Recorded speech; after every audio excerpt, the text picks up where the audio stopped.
El invierno en la Europa medieval no era simplemente una estación fría, era una prueba constante de resistencia. Cuando las primeras heladas cubrían los campos y el cielo se volvía gris durante semanas enteras, comenzaba una batalla silenciosa entre el ser humano y la naturaleza. No existían radiadores, ni mantas térmicas industriales, ni interruptores que encendieran calor al instante. Todo dependía de decisiones tomadas meses antes, incluso años antes. La supervivencia no comenzaba cuando caía la nieve, sino en el momento en que se elegía dónde y cómo construir el hogar. En la Edad Media, seleccionar el terreno adecuado era un acto de conocimiento profundo. Las familias no levantaban sus casas al azar. Observaban la dirección de los vientos predominantes, el recorrido del sol durante el día y el comportamiento del agua en temporada de lluvias. Un error en ese cálculo podía significar paredes húmedas, enfermedades constantes y, en el peor de los casos, la muerte durante el primer invierno severo. Las laderas orientadas hacia el sur o sureste eran especialmente valoradas. Allí, los rayos del sol invernal golpeaban directamente las paredes durante varias horas, permitiendo que la estructura absorbiera una pequeña pero vital cantidad de calor. En cambio, las colinas expuestas al norte eran evitadas, pues los vientos fríos podían atravesar cualquier grieta y robar la temperatura acumulada en cuestión de minutos. Tampoco se construía en la cima de una elevación, donde el viento soplaba sin obstáculos, ni en el fondo de los valles profundos, donde el aire helado y la humedad se estancaban como una trampa invisible. El punto ideal era una zona intermedia del terreno, suficientemente elevada para evitar inundaciones, pero protegida por la propia geografía. Era un equilibrio delicado, una especie de alianza con el paisaje. Las aldeas que hoy descubren los arqueólogos muestran una armonía sorprendente con su entorno natural, evidencia de que aquellas comunidades comprendían su medio con una precisión casi científica, aunque nunca lo llamaran así. Otro factor decisivo era el acceso al agua.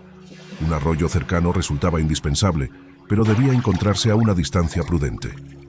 Las crecidas primaverales podían arrasar con todo si la vivienda estaba demasiado próxima al cauce.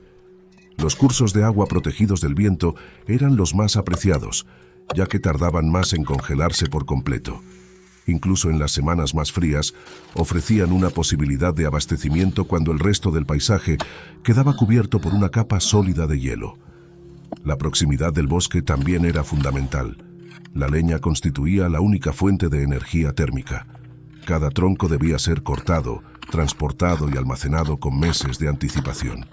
Vivir lejos de la madera significaba recorrer largas distancias cargando peso bajo temperaturas extremas, agotando fuerzas que luego serían necesarias para otras tareas. Por ello, muchas viviendas se levantaban en los límites de zonas boscosas, donde abundaban no solo los árboles, sino también musgo, cortezas, arcilla rica y otros recursos imprescindibles para la construcción. El suelo mismo influía en el diseño de la casa. Terrenos arcillosos ofrecían mejores propiedades de aislamiento y menor filtración de agua.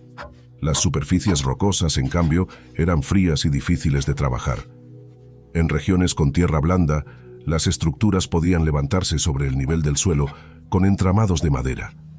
En áreas más compactas, se excavaban espacios parcialmente subterráneos para aprovechar la temperatura estable del subsuelo. Una vez definido el lugar, comenzaba la etapa de edificación. Las paredes no eran simples barreras físicas, funcionaban como acumuladores térmicos.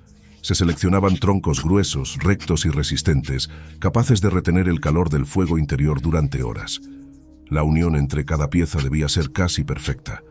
Cualquier rendija se convertía en un canal por donde el aire helado penetraba sin piedad.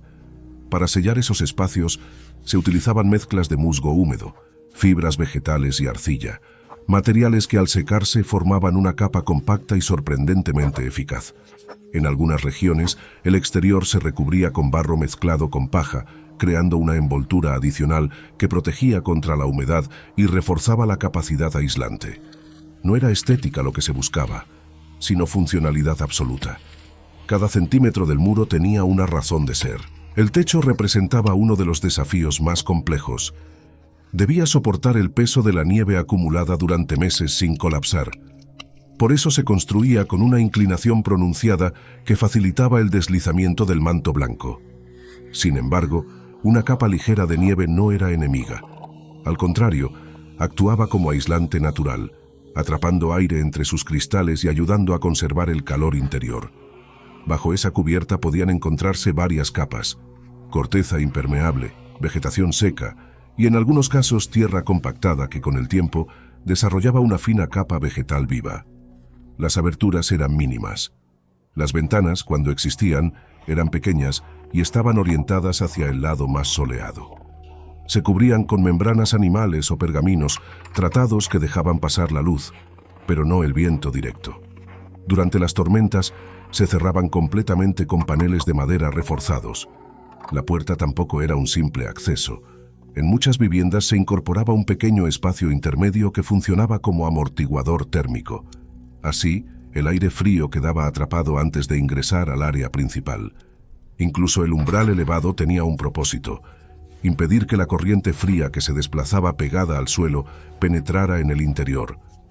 Todo el diseño respondía a una lógica clara: conservar cada grado de calor como si fuera un tesoro. Nada se dejaba al azar.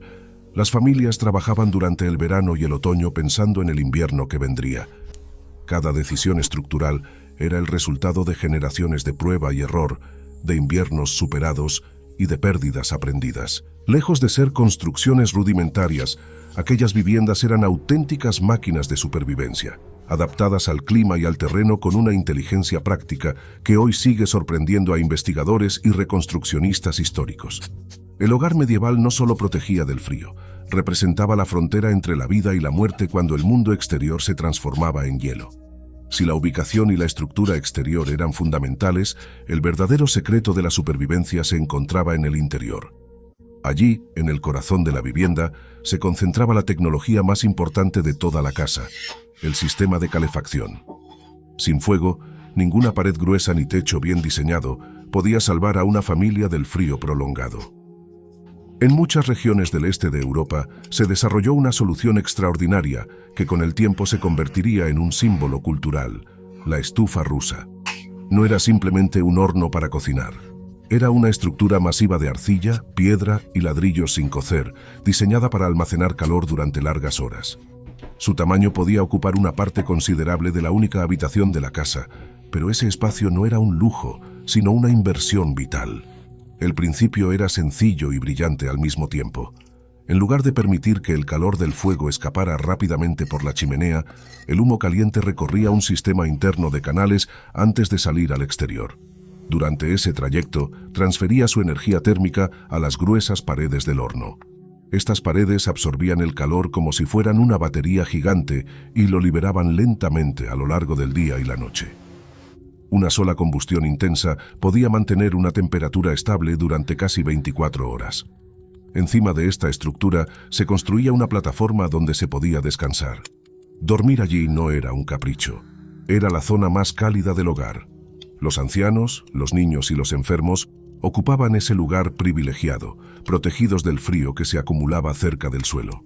En un invierno particularmente severo, esa diferencia de temperatura podía significar la recuperación de una enfermedad o su empeoramiento fatal. Pero la estufa no cumplía una única función. También servía como cocina, secadero y sistema de conservación.